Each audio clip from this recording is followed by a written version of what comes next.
हमारा प्रकरण समाधिपाद के माध्यम से चित्त को शांत, निर्मल अर्थात तो पवित्र करने को लेकर के चल रहा है, ताकि हम समाधि की अवस्था को प्राप्त कर सकें। इसके लिए महर्षि पतंजलि जी ने पिछले सूत्रों में हमें बताया था कि किन उपायों द्वारा चित्त निर्मल और पवित्र होता है। उसमें 33वां मंत्र था, मैत्री करुणा मुदित उपेक्षानाम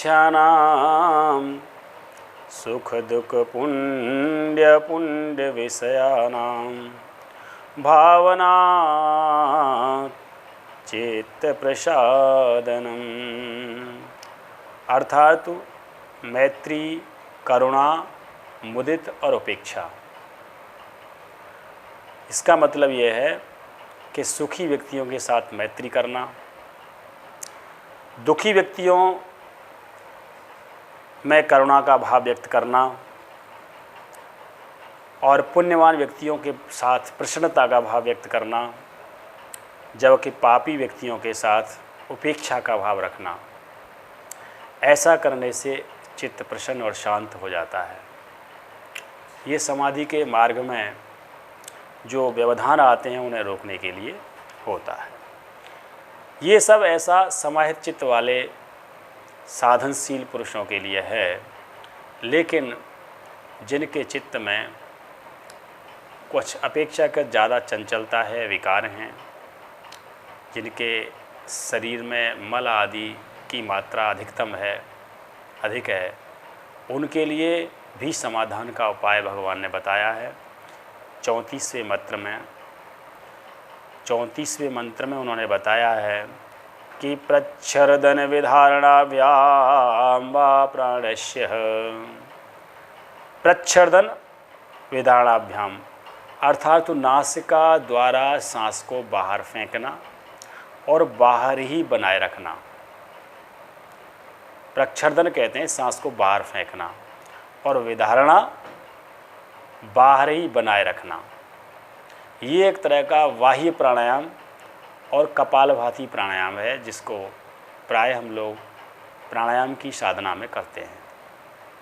ऐसा करने से भी चित्त के ऊपर लगे हुए कसाय कलमश शांत होते हैं, क्योंकि बार बार अब जब प्राणों को बाहर की ओर फेंकेंगे तो शरीर अंदर से शुद्ध होता है। शरीर की शुद्धता से चित्त भी प्रसन्न और शांत हो जाता है, जो कि समाधि मार्ग में हमारे लिए लाभदायक होता है। एक और सूत्र वशिष्ठ जी ने दिया है, द्वैवीजे चित्त वृक्षस्य प्राण स्पंदन वाशने एकस्मश्च तयो क्षीणे क्षिप्रम द्वे अपि नश्यते। यानी चित्त रूपी वृक्ष के दो बीज हैं, एक तो है प्राण स्पंदन और दूसरा वासना।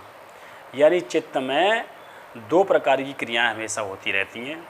एक तो प्राणों का स्पंदन हमेशा होता रहता है, उन प्राणों के स्पंदन से भी चित्त में विक्षेप हो जाते हैं, और दूसरा है वासनाएं।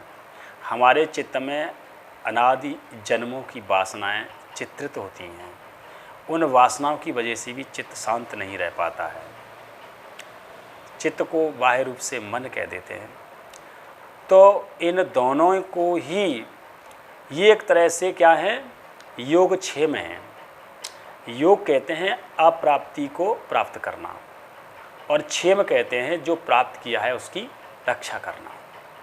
तो ये दोनों ही प्राण स्पंदन और वासना, ये दोनों एक दूसरे से कोरिलेटेड है, इंटरलेटेड है। यदि हम अपने प्राणों पर नियंत्रण कर लेते हैं तो वासनाएं अपने आप शांत हो जाती हैं। बात यह है, यदि चित्त के विक्षेप के दो कारण हैं, प्राण स्पंदन और वासना, तो या तो वासनाओं को नियंत्रण में कर लो, तो प्राणों का स्पंदन अपने आप शांत हो जाता है। इस प्रकार से एक और मंत्र मनुस्मृति में आया है, दहन्ते ध्यायमनानां धातूनां हि यथा मला तथे इंद्रियाणां दहन्ते दोषा प्राणस्य निग्रहात्। यानी प्राणों के निग्रह से इंद्रियों के मल जो चित्त को अशांत बनाते हैं वो शांत हो जाते हैं। कैसे? जिस प्रकार से भट्टी में धातुओं को जलाने से उन पर लगे हुए मल शांत हो जाते हैं। छांदोग्य उपनिषद में एक और श्लोक आया है कि सर्वान् हि वायमानि भूतान्याकाशदेव समुत्पद्यन्ते आकाशं प्रत्यस्तं यन्ति।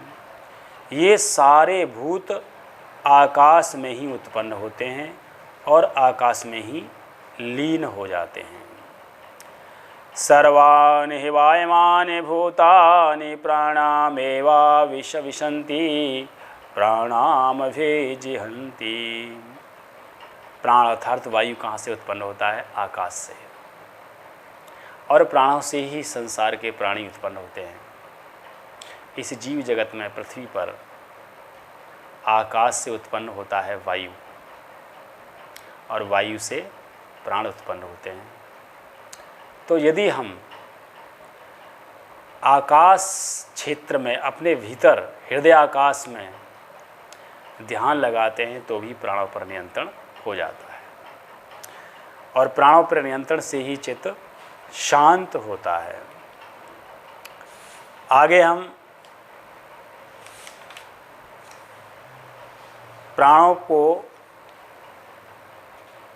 शांत करने के लिए, चित्त को प्रसन्न करने के लिए, मलों को दूर करने के लिए ये जो उपाय बताए हैं, इनमें से बहुत सारे उपायों के द्वारा शरीर का शोधन होता है। हम एक बात आपको बताते हैं कि योग साधन के मार्ग पर जब कोई साधक आगे बढ़ता है तो शरीर के स्वास्थ्य का लाभ तो स्वाभाविक ही प्राप्त होता है। आजकल या पहले से ही हम जो योग की तरफ आकर्षित होते हैं उसका कारण शरीर का रुग्ण होना है।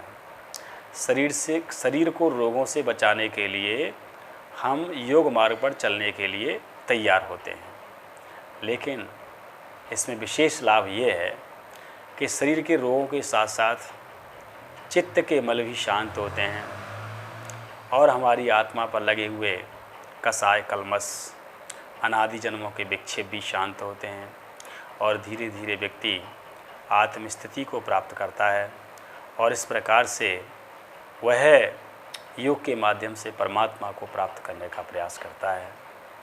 तो निश्चित रूप से योग मार्ग हम सब प्राणियों के लिए बहुत ही आवश्यक, या ये कहिए कि संसार के विघ्न बाधाओं से बचने के लिए, चित्त को शांत करने के लिए, मन को प्रसन्न करने के लिए और सांसारिक विघ्न बाधाओं से बचने के लिए बहुत आवश्यक है।